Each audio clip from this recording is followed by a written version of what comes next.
Bonjour à tous et à toutes.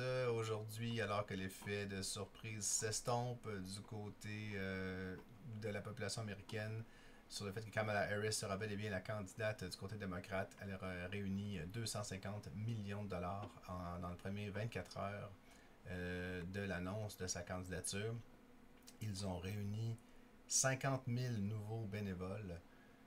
Sur les donateurs, je crois qu'il y avait 1 million de donateurs, dont 600 000 donateurs qui donnent pour la première fois un parti politique. Alors, énormément d'enthousiasme.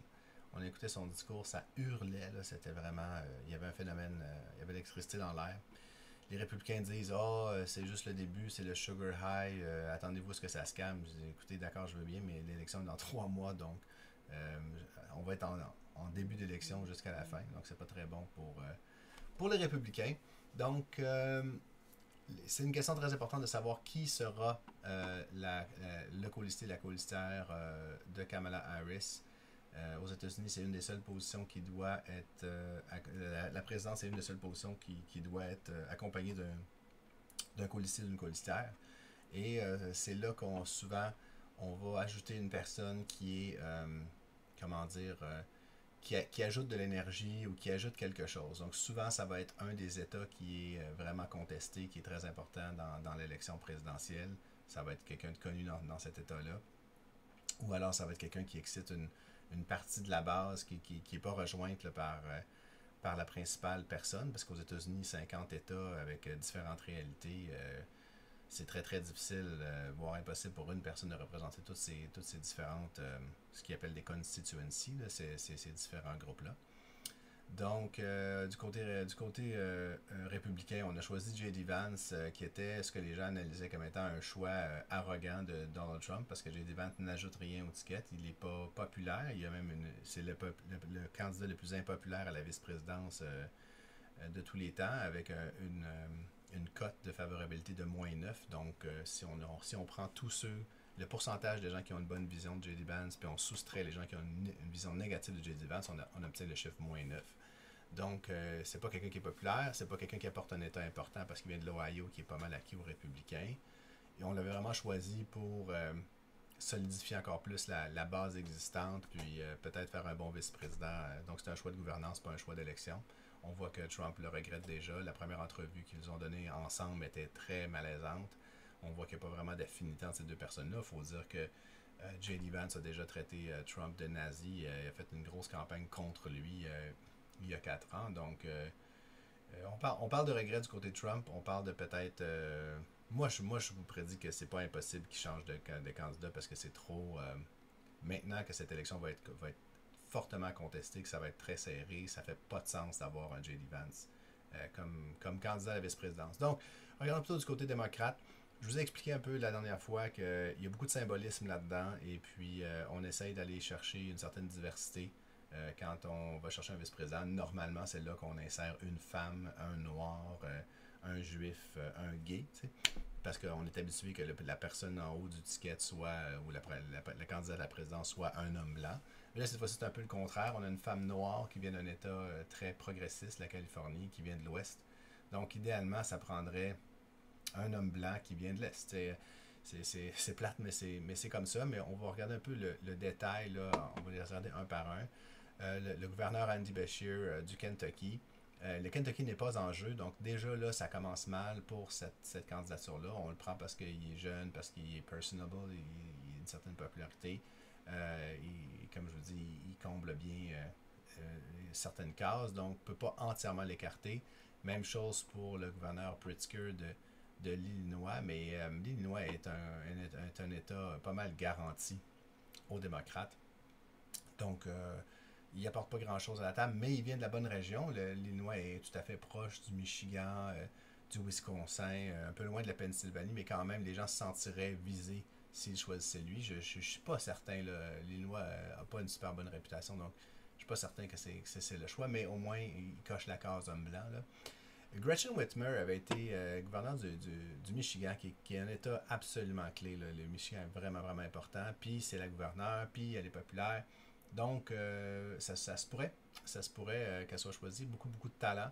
Évidemment, c'est une deuxième femme. Là. Ça serait quand même fantastique, un ticket entièrement femme contre on va le dire, un ticket un peu Gilead là, du côté républicain. Là, ça serait une belle justice poétique.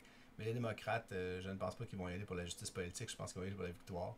Euh, mais je vous le dis, elle excite beaucoup la base. Ça serait vraiment, vraiment intéressant de voir qu'est-ce qui se passerait dans son cas. Mais je pense qu'elle introduit une notion de risque qu'on n'a pas besoin du côté démocrate parce que, comme vous allez voir, le bain est assez profond.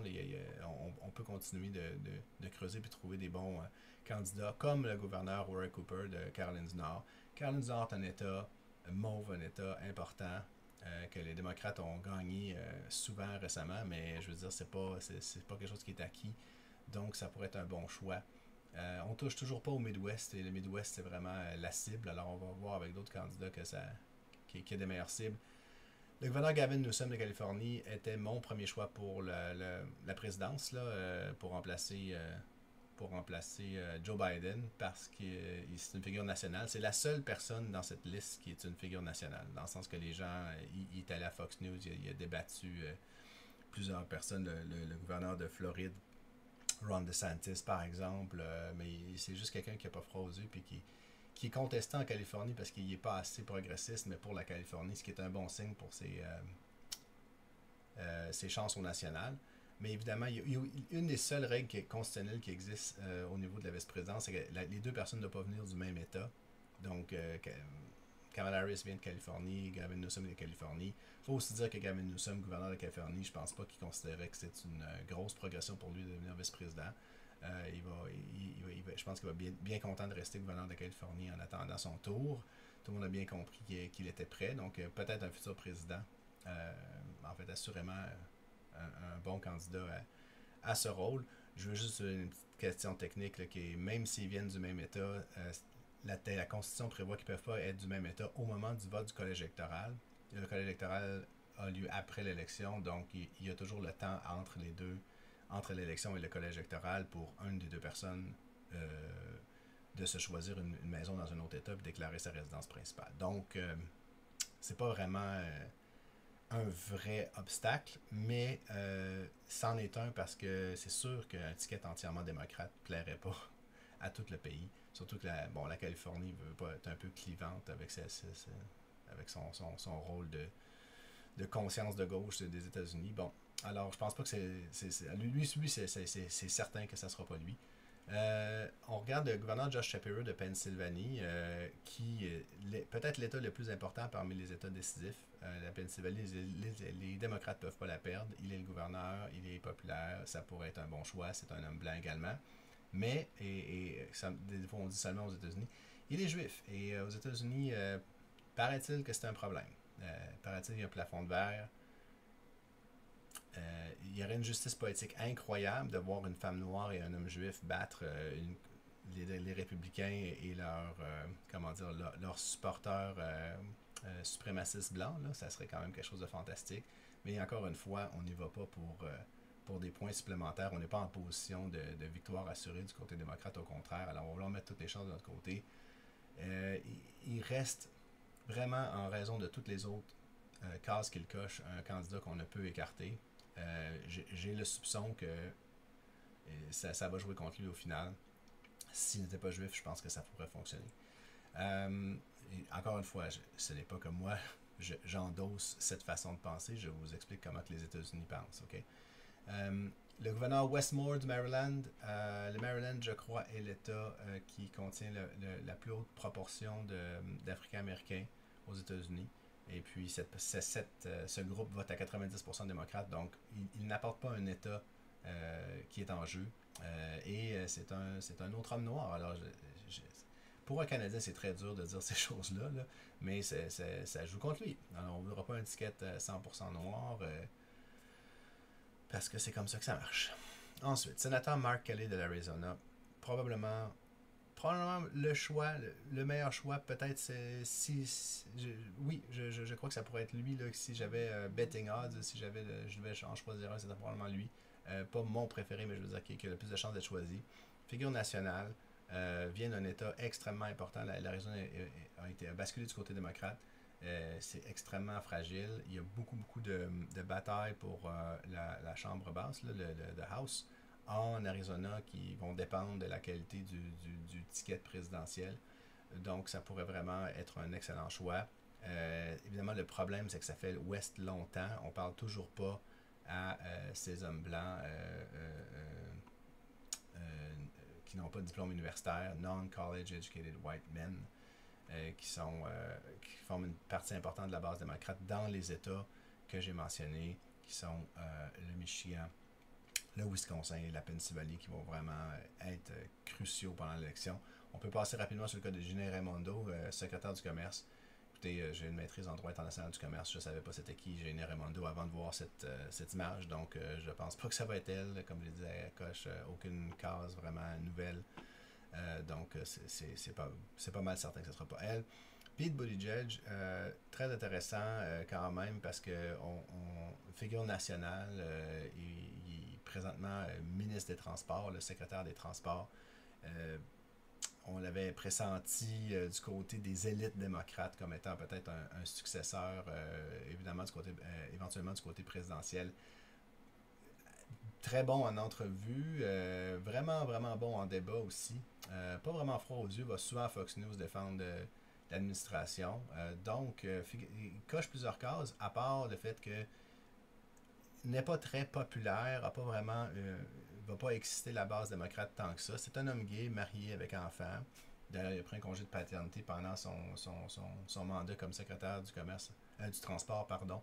À un bien mauvais moment, là, il y avait une espèce de crise avec les lignes aériennes.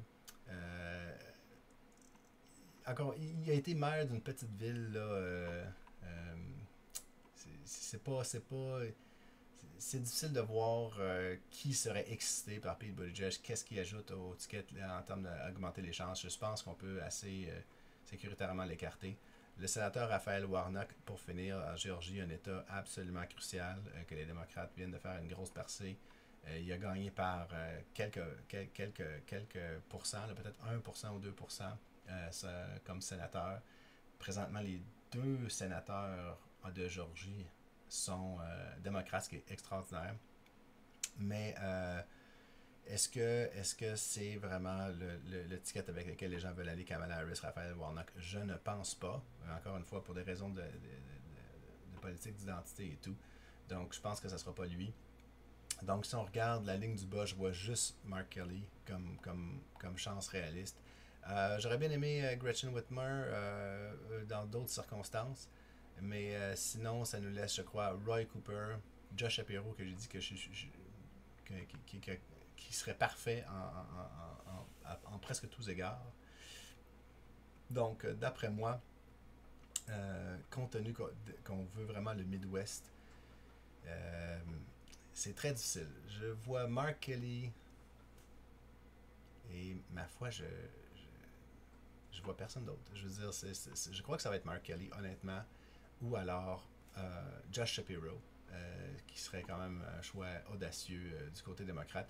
Donc voilà, je pense que ça va se préciser beaucoup. Vous savez, ça prend normalement 2 mois faire le tour du passé d'une personne. Les renseignements américains vont vraiment aller au fond, vont interviewer tout le monde pour avoir l'image finale de la fiabilité de quelqu'un, de sa sécurité, etc. Il va falloir qu'ils fassent ça en version grandement accélérée. Donc, j'ai bien hâte de voir qu'est-ce qui va se passer, mais vous pouvez compter sûrement pour vous tenir au courant. Dans un futur épisode, on va regarder la carte des États-Unis État par État. Je vais vous expliquer comment fonctionne le code électoral, puis pourquoi on parle. On obsède sur les États dont je vous ai parlé. Vous allez le comprendre mieux quand on va avec une carte avec les chiffres.